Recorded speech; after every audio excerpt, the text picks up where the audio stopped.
Coucou les amis et bienvenue sur ma chaîne YouTube.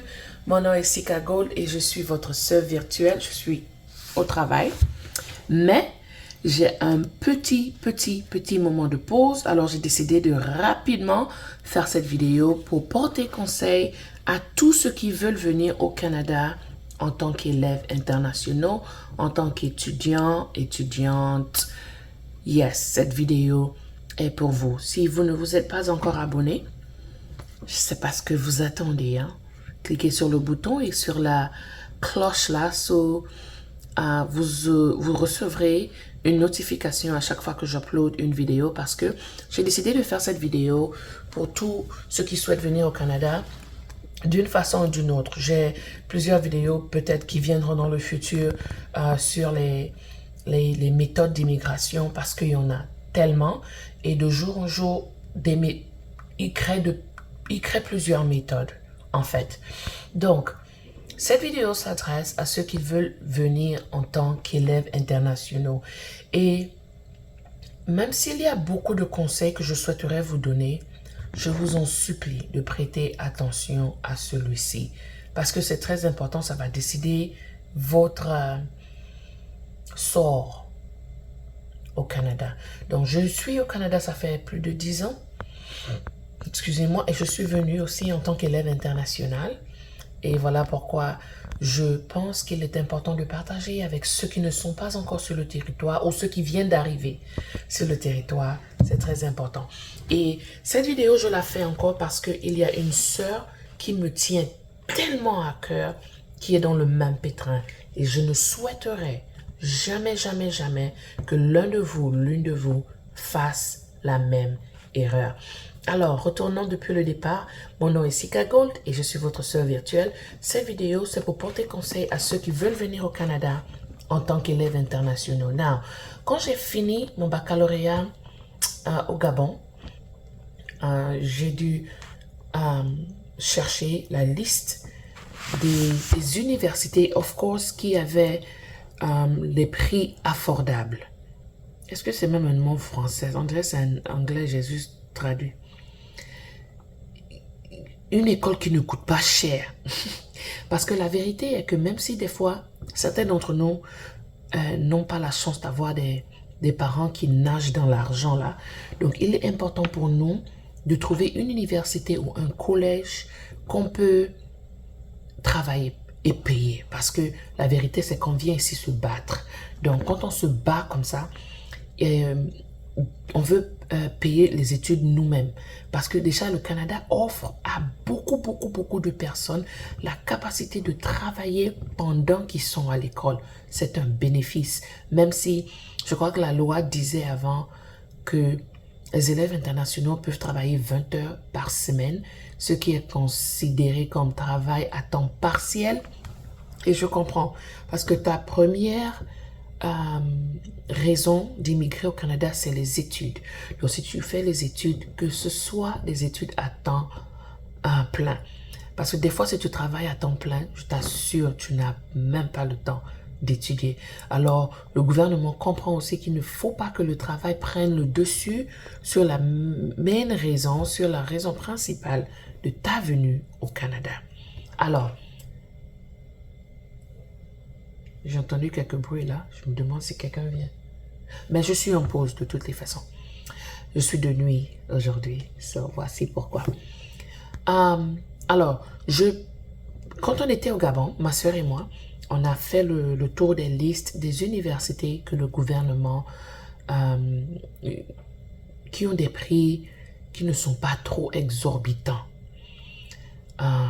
Même si maman a montré qu'elle avait de l'argent dans le compte et qu'elle nous a donné des chèques. Et je vais aussi faire une autre vidéo dans peu de temps qui parle des documents requis pour immigrer du Togo ou du Gabon au Canada parce que ce sont les pays que je connais le mieux. J'ai grandi au Gabon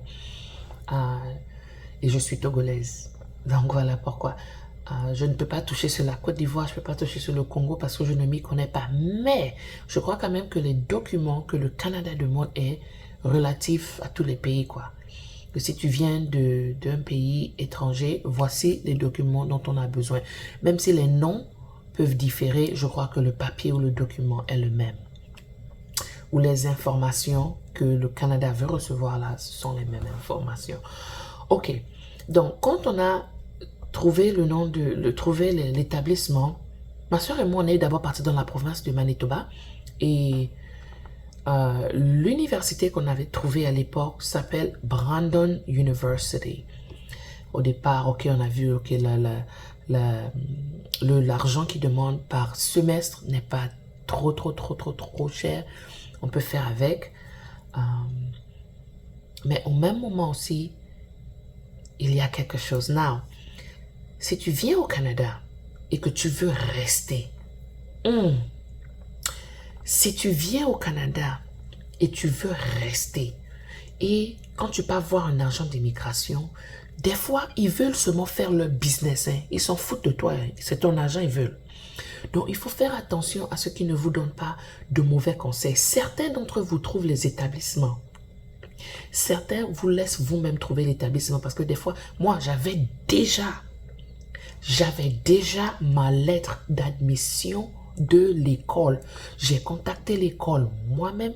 J'ai envoyé mes documents par DHL très vite. Ils ont reçu et ils m'ont renvoyé la lettre d'admission. Même si je les ai beaucoup dérangés parce que je ne voyais pas la lettre d'admission dans mon mailbox, mais je les ai dérangés.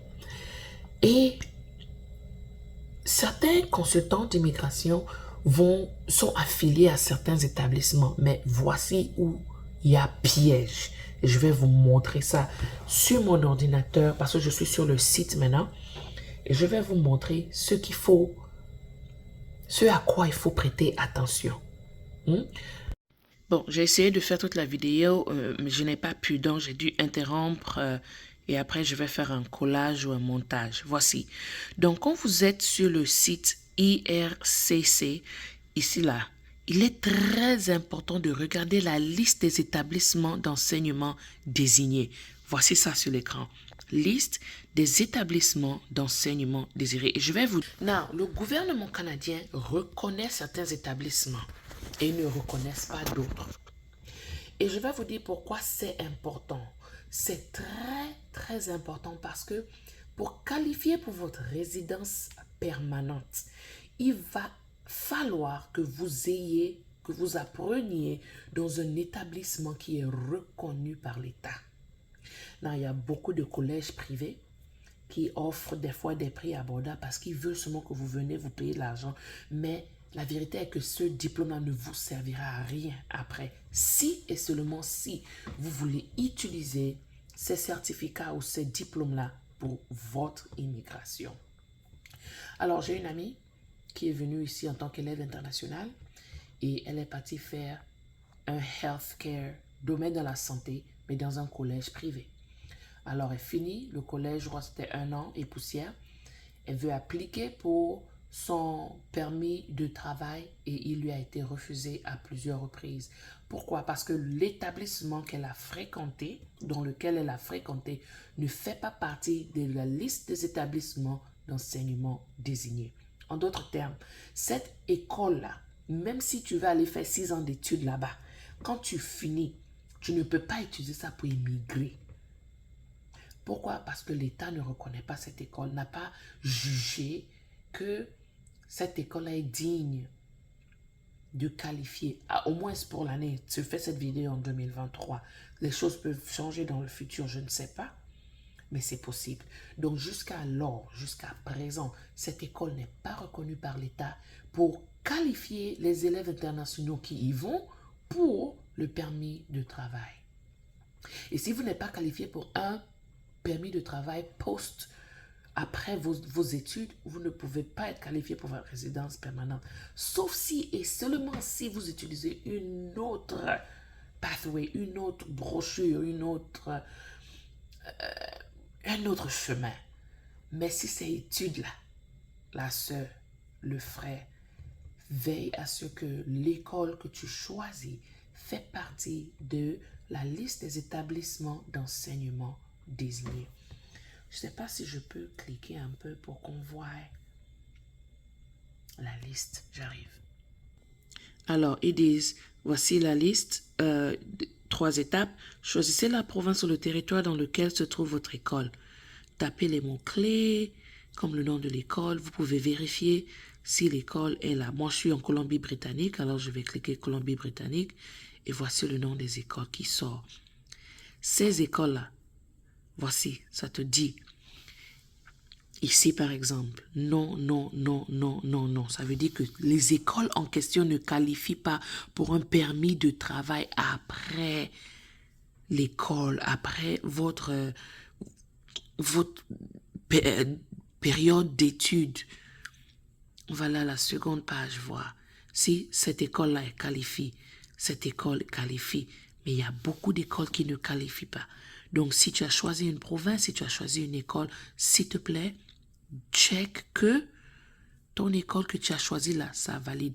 Mais je vais encore vous donner un autre secret avant de partir. S'il s'avère que tu as choisi un établissement qui n'est pas reconnu pour un Postgraduate Work Permit, il n'y a pas de problème. Viens au Canada. Quand tu es sur place là, parce que la majorité de ces écoles vous font payer des frais. Quand tu as fini un semestre ou 2 semestres dans l'école là, tu changes d'établissement. C'est possible, tu peux changer d'établissement, mais viens toujours au Canada. Mais fais attention, si tu veux le permis de travail après tes études, vérifie à ce que tu fréquentes une école qui est reconnue et qui te qualifiera pour ton permis de travail. Alors, mon nom est Sikagot, cette vidéo est longue, mais abonne-toi parce que je reviendrai encore avec plus de secrets. Toi et moi, on va avancer ensemble. OK? I love you.